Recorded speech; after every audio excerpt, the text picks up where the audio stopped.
Eu vou fazer uma apresentação rápida. E o que eu estou trazendo aqui, basicamente? Parte do que eu vejo no meu dia a dia, conversando com os clientes que eu atendo, e parte com o meu time de inteligência de mercado, que me ajuda aqui dentro da KPMG, e também algumas coisas que eu fui buscar de material didático para ajudar na ilustração. Só duas considerações iniciais, um pouco do que o Janguier falou. Existe um ranking que chama Doing Business, que é um ranking que fala qual é a facilidade do país fazer negócio como um todo. Então, quanto mais fácil de você fazer negócio com o país, melhor são as transações, as relações e até investimentos. Então, o Brasil, a facilidade dele fazer negócio com outros países, nós estamos na posição, se não me engano, 109. Então, tem mais de 100 países antes da gente que têm facilidade nas transações, em produzir transações internacionais. E o outro ranking que eu peguei é um ranking de competitividade de países. Então, ele mede 63 países para ver qual país é mais competitivo, e nesse ranking nós estamos na posição 60. Então, você vê aí que a gente tem muita coisa para avançar, além de reforma tributária, reforma previdenciária. Então, o que eu fiz? Eu trouxe pequenos blocos de cada um dos setores para identificar o que a gente tem que está indo mais ou menos bem e o que a gente tem que está indo, eventualmente, numa rota que precisa ser alterada. Então, vou passar rapidamente alguns dados de ensino básico, começando pela educação infantil. Então, o que eu tenho? Eu tenho ali no gráfico, na tabela daqui, a evolução na quantidade de alunos de 2006 para 2017, público, privado, total. Então, você vê que aqui no ensino infantil, a quantidade de alunos no ensino público, privado, no total, cresceu 21%. Lá em cima, você tem a quantidade de escolas, embaixo, a proporção público e privado. Então, você vê que a relação, mais ou menos 25% de escolas privadas, corresponde mais ou menos aos 25% de alunos que eu tenho lá. Então, a gente pode colocar no ensino infantil uma bolinha verde, depois vocês vão entender. Avançando para o fundamental, já começa a ter uma mudança bastante relevante, onde eu parto de 29 milhões de alunos em 2006 e chego em 22 milhões de alunos em 2017. Então, nesse período de 10 anos, 7 milhões de vagas a menos foram geradas no ensino fundamental na rede pública. Quando você vai na rede privada, teve um crescimento maior, 33, mas, em termos nominais, o crescimento foi de 1.200.000 pessoas na rede privada no ensino fundamental. Então, como um todo, foram 6 milhões de alunos a menos na rede fundamental. E só lembrando que esse é o caminho onde as pessoas trilham para chegar no ensino superior. Se aqui a gente tem uma diminuição e as pessoas não avançam, elas não chegam lá na frente. E aí você tem do lado de lá uma queda em termos de quantidade de instituições, para refletir um pouco a queda na quantidade de alunos. Avançando para o próximo bloco, a gente vai para o ensino médio, e aí a gente tem indicadores negativos nos dois, e no total, tipos de vagas. Queda de 11% no público, queda de 9% no privado, queda geral de 11%. E, na contramão, você vê que as escolas públicas e privadas cresceram em quantidade de instituições. Então, a gente teve queda no aluno e aumento nas faculdades, e isso dá uma relação aluno-escola menor ainda. E aí, essa é a situação do ensino médio. E quando a gente olha os dados gerais consolidados, que eu trouxe cada um deles, eu trouxe os outros, que ali são outras formas de estudo, basicamente, a grande parte é ensino de adultos, você vê que, em termos gerais, nós tivemos uma redução de 55 milhões de alunos, quase 56, para 48 milhões. Uma redução significativa na quantidade de alunos no ensino básico. E, no lado de lá, é a proporção de escolas. Então, a gente tem 181 mil escolas no Brasil, 141 mil escolas públicas e 40 mil escolas privadas. Então, se são 40 mil escolas privadas para 9 milhões de alunos, por volta de 9 milhões, eu estou falando de uma relação por volta de 220 alunos por escola, numa continha simples de se fazer. Um outro dado que chama atenção é, se a gente for no ensino superior, a gente tem 9 milhões de alunos no ensino superior para 2.000 entidades privadas. Lá eu tenho 2.000 e aqui eu tenho 40.000. Então, a gente tem aqui, dentro do ensino básico, uma situação de muito mais diversidade de escolas, que aí a gente pode entender se isso aqui é um fator importante para pensar em consolidação ou não. Então, esse é um pouco do cenário do ensino básico. E quando a gente olha, quando eu falei as bolinhas, é essa situação que a gente tem. Você vê que no ensino infantil teve crescimento, no fundamental o público já diminuiu, no médio todos já diminuíram, e, no geral, você teve uma diminuição no público e 13% na quantidade total de alunos, isso 2006 para 2017. Então, é um cenário desafiador? O que se associa a isso? Se a gente olhar para a nossa geração, eu sou de uma família de 4 filhos, graças a Deus somos 4, porque eu sou o número 4, mas, para minha família, já são 2 filhos. Então, é muito normal que as famílias hoje sejam cada vez menores. Então, você tem menos pessoas novas chegando, existe tendência da população ser cada vez mais idosa, e aí você vai ter cada vez menos famílias com menos filhos, e aí o acesso às escolas vão ser cada vez mais restritos. Tirando a parte de quantidade, vamos olhar um pouco em questão de qualidade. Essa foi uma das perguntas que foram feitas ano passado, e, basicamente, foi medido o seguinte: se as pessoas que saem do ensino médio chegam no ensino superior com qualidade. Então, a passagem de um para o outro. E o que você teve? 77% falou, olha, o conteúdo e conhecimento abaixo do necessário, e 22% parcialmente abaixo. E a bolinha lá, a última, ninguém falou que o conteúdo de quem sai do ensino médio é adequado para chegar no ensino superior. Isso não é a minha percepção, é a percepção do público que estava aqui ano passado. E a gente perguntou se, considerando o universo de 40.000 escolas privadas, se existe uma possibilidade de consolidação do setor. E aí, o que você teve? Você teve um pedaço que falou, olha, para 43%, sim, existe, mas é um processo de escolas de ensino superior comprando ensino básico, e 29% entendeu que é básico comprando básico, porque é a forma mais fácil de você ter aí um crescimento orgânico. Então, existe, sim, uma tendência ainda importante de consolidação no ensino básico. Então, os principais highlights do básico foram esses. Avançando para o superior, então, o que a gente tem? Um comparativo entre quantidade de aluno presencial nos últimos anos e o crescimento geral. Então, se a gente olhar de 2010 para 2017, o ensino presencial cresceu 19%, mas nos últimos 3 anos ele perdeu 100.000 alunos. Então, cresceu, mas nos últimos 3 anos teve aí uma certa estagnação.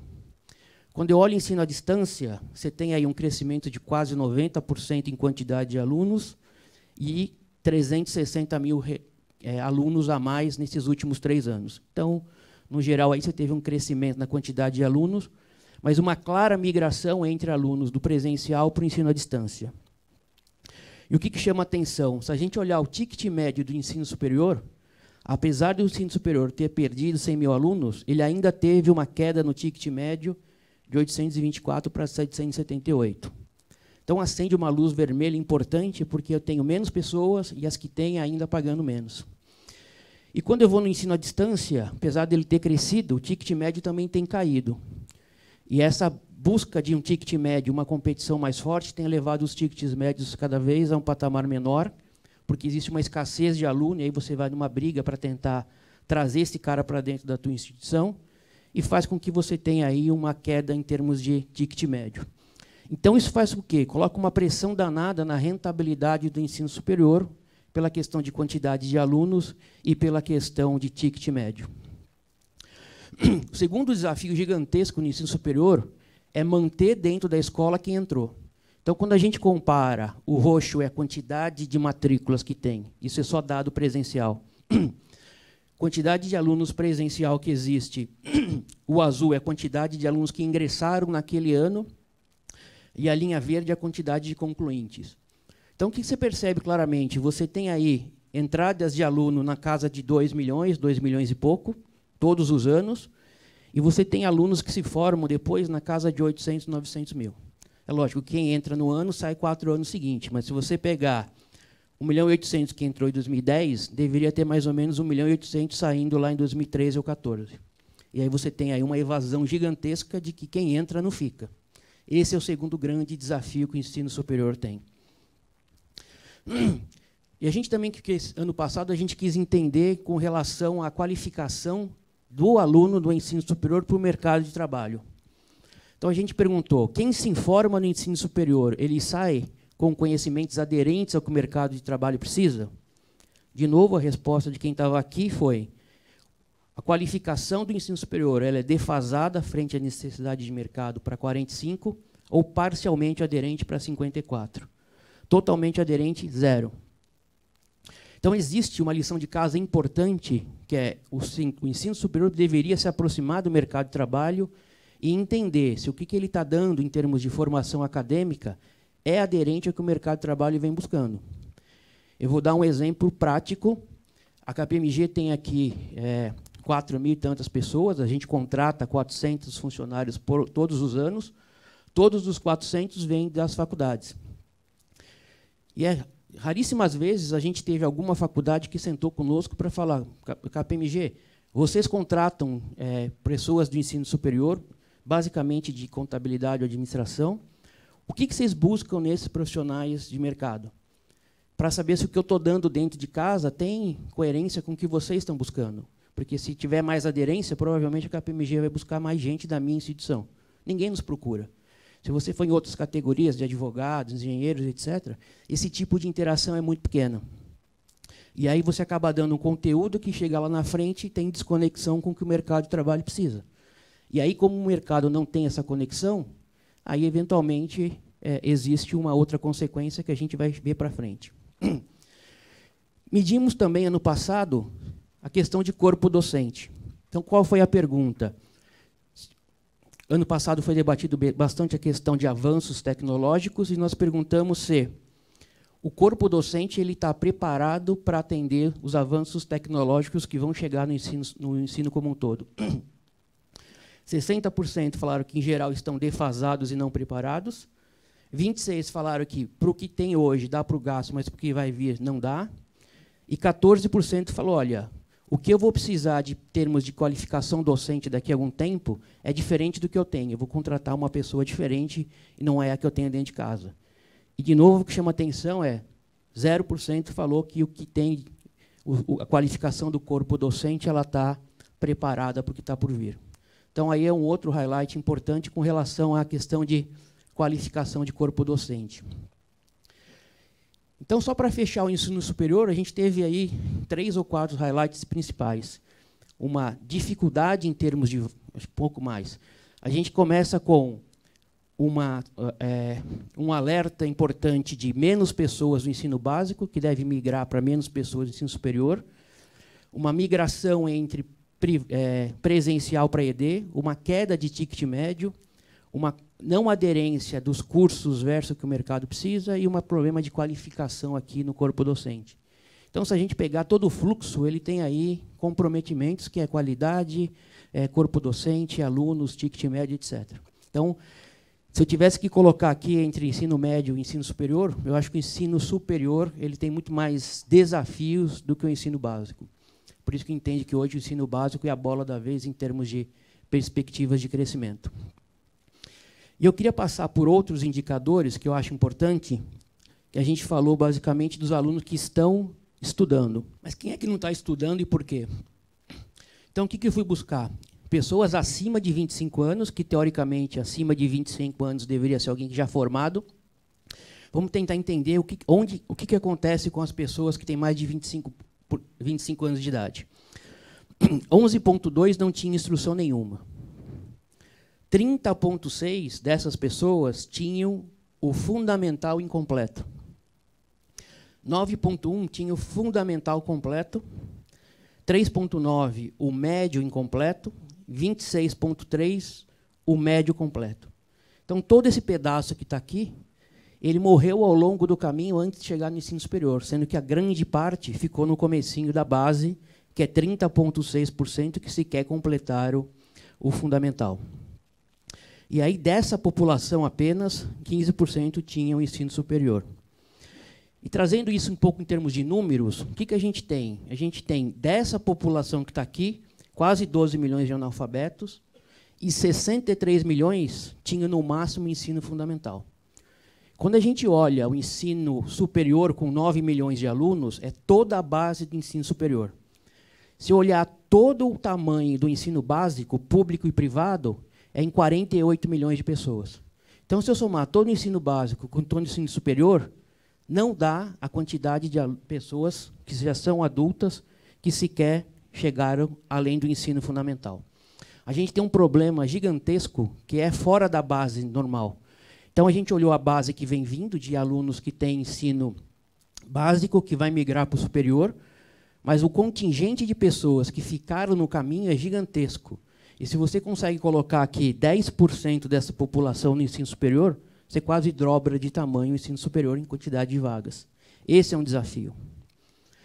E aí outra coisa que eu fui medir, que é bastante interessante, é uma pesquisa que veio recentemente pelo IBGE, foi perguntar para jovens de 14 a 29 anos, por que esse cara está fora da escola? Por que você não está estudando? Então, um pouco o que o Janguier falou, um pedaço falava, eu trabalho, ou estou procurando emprego, ou comecei a trabalhar e vou estudar no curto prazo. Como se trabalhar e estudar fossem coisas que não pudessem andar em sintonia, né? Da minha época, todo mundo fazia isso. Então, o que você tem?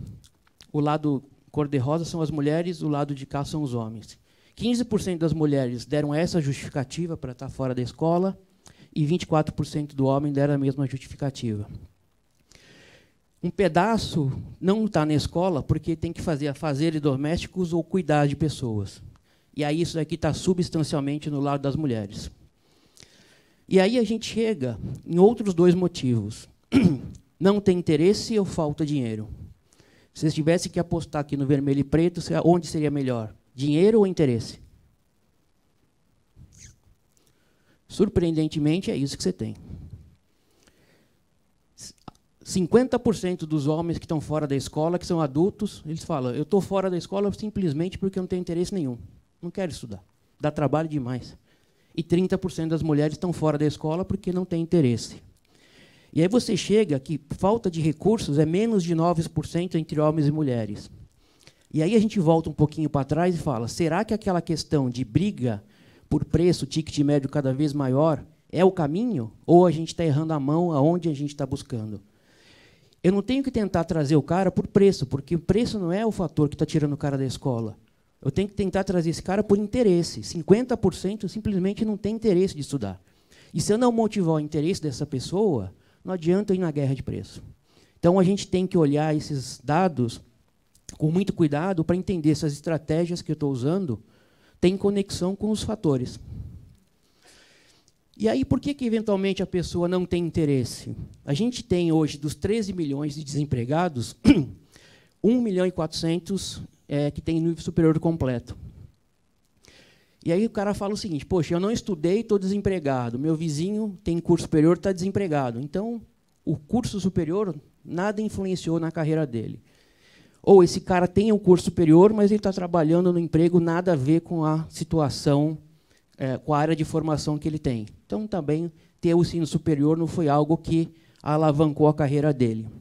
Então, isso é um pouco dos fatores que contribuem para essa falta de interesse, é quando as pessoas que, eventualmente, estão fora do mercado de trabalho têm nível superior. O que eventualmente não está acontecendo? É vocês levarem para os alunos quem tem ensino superior e chegou no mercado de trabalho e fez carreira, é esse lado que vocês têm que olhar. Vocês têm que pegar, por exemplo, um caso do Marcos Bosso, que chegou aqui, como trainee, fez a carreira, virou sócio de uma firma multinacional e é um caso de sucesso. E passou por alguma entidade. E, surpreendentemente, essa entidade onde eu estudei administração, contabilidade ou fiz MBA, eu fui em 3 lugares diferentes. Nenhuma das 3 faculdades me procurou em algum momento da minha vida para falar comigo. Onde você está? O que você está fazendo? Você quer vir aqui na minha faculdade falar para a turma de contábeis que você estudou aqui e que você se deu bem na vida? Nunca ninguém me procurou. Então, parece que tem uma desconexão enorme entre quando o cara passa e vai embora. Ninguém nunca me procurou falando, Bosco, você fez administração? Sabia que onde você estudou, a gente agora tem um MBA, a gente tem um curso de pós-graduação que tem conexão com o que você faz na vida? Bosco, você sabia que eu tenho ensino infantil, que você tem 2 filhos, podia estudar aqui? Essa desconexão acabou. Então, você vê algumas empresas que têm o Mackenzie fazia muito isso, né? Tem o ex-mackenzista, mas este nível de detalhe, de aproximação, inexiste.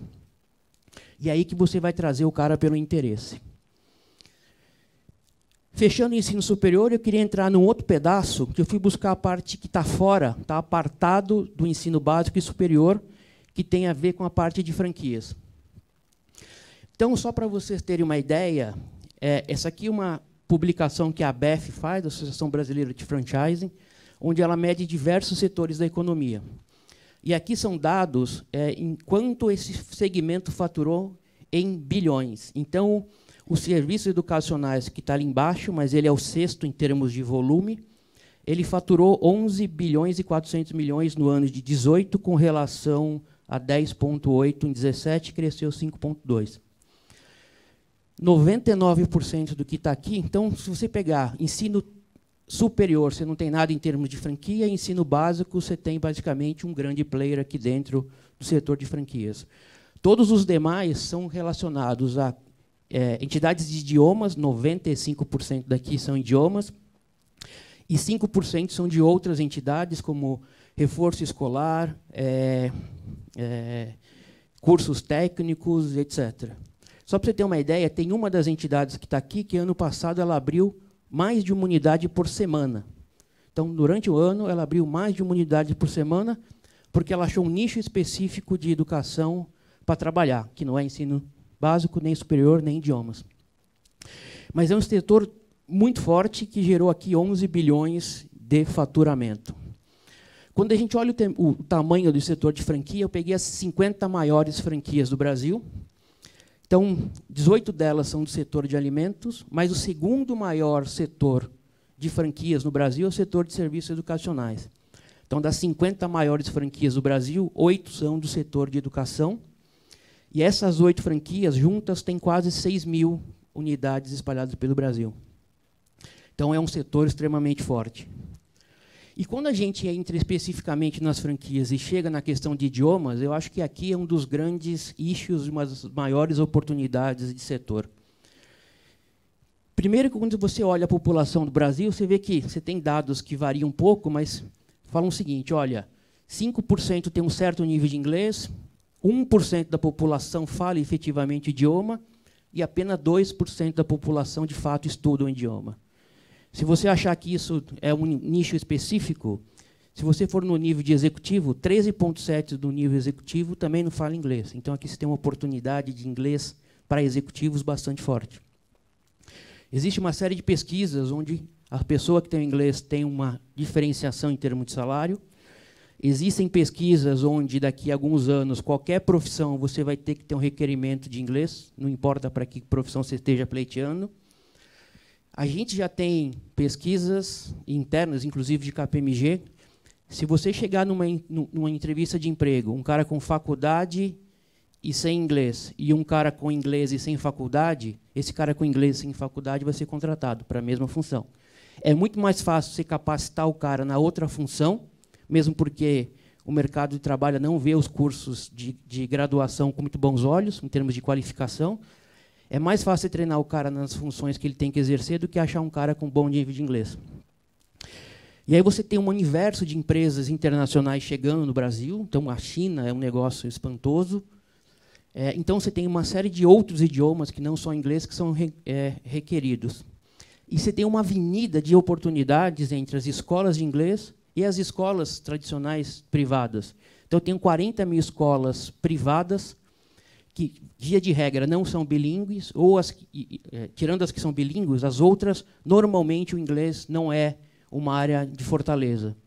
Então, se ela não é uma área de fortaleza, e um dos pontos que eu chamo a atenção é a necessidade de criar parcerias estratégicas, aqui tem um nicho muito importante. Então, olhem com cuidado o setor de idiomas, escolas bilíngues, porque de tudo que a gente tem visto é o que tem trazido melhores retornos. Só para fechar rapidamente, a gente monitora dentro da KPMG fusões e aquisições no setor de educação. E antes, eu queria trazer ontem a pesquisa que a gente fez no evento do ano passado. A A gente perguntou para o público se eles tinham pretensão de fazer fusões e aquisições no próximo exercício. Então, basicamente, você tem aí 1/3 falou que sim, 1/3 falou que não. Mas o importante é, quem falou que tem interesse em fazer fusão e aquisição, eles deram um recado. Eu quero sim, mas é alguma coisa estratégica. Eu quero ir para uma área que eu não atuo, para uma região que eu ainda não tenho penetração. Então, existe sim uma possibilidade de fusões e aquisições. E esse gráfico ele demonstra a quantidade de transações somente no setor de educação ao longo dos últimos anos. Então, o que você tem? Você tem o ano de 2008 com pico. Isso está representado porque foi logo depois do boom do processo de IPO do setor. Então, houve aí abertura de capital, as empresas com funding foram atrás de operações para fins de aquisição. E aí depois você tem uma queda em termos de volume, mas aí você tem dois dados interessantes. Quando eu vou para 2017, 2017 é o melhor ano em termos de tamanho, de volume de aquisições, não é valor, é quantidade de transação. O melhor ano de 2017 depois de 2008 foi 2017, com 30, 2018, 29, o primeiro TRI de 19 teve 8, e a gente está fechando agora os números do segundo TRI, mas se for numa tocada como a gente tem planejado, a gente vai fechar o ano de 2019 por volta de 30 operações de novo. Então, é um setor que está reaquecendo o processo de aquisição de transações. E aí, o que eu queria fechar sobre o que eu falei, para não falar, o Bosco veio aqui, é um cavaleiro do apocalipse, eu vou trazer coisas ruins. De fato, o cenário é desafiador, a gente não pode dar as costas para eles, mas tem algumas coisas que precisam fazer. E aí, não importa a entidade, eu coloquei 5 coisas que, para mim, tem que estar na rota de qualquer um aqui para fins de enfrentar os desafios.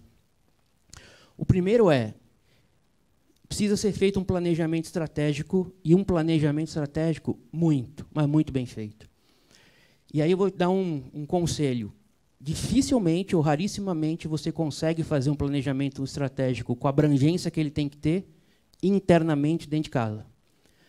Eventualmente, se você juntar algumas pessoas e fizer isso, você faz com a visão interna do seu negócio, mas você não traz a visão externa, concorrência, mercado, tendências, coisas de fora da organização que vocês não têm.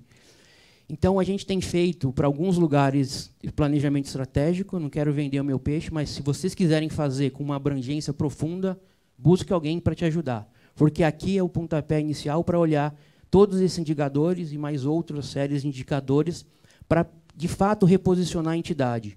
Onde eu estou hoje, qual o meu momento, quais são os cursos que eu ofereço, se ele vai ter demanda, quais os cursos que eu não ofereço e vão ter demanda, se o price que eu estou trabalhando, olhando o meu vizinho é adequado, mas, eventualmente, só olhar o vizinho não é, porque você se baseia de quanto o cara do teu lado cobra, não no teu custo efetivo de operacionalizar as coisas. Então, existe uma série de coisas que tem que entrar no planejamento estratégico. Saiu do planejamento estratégico, entra na parte de gestão. Colocar em prática, efetivamente, tudo que está ali dentro de um universo de tempo e resultado. Eu não consigo enxergar sucesso sem o componente inovação, tem que entrar na discussão. Inovação não é só tecnologia, é inovação em tudo que se faz, em termos de gestão. Eu não consigo enxergar sucesso se a gente não trabalhar em termos de capacitação de pessoas.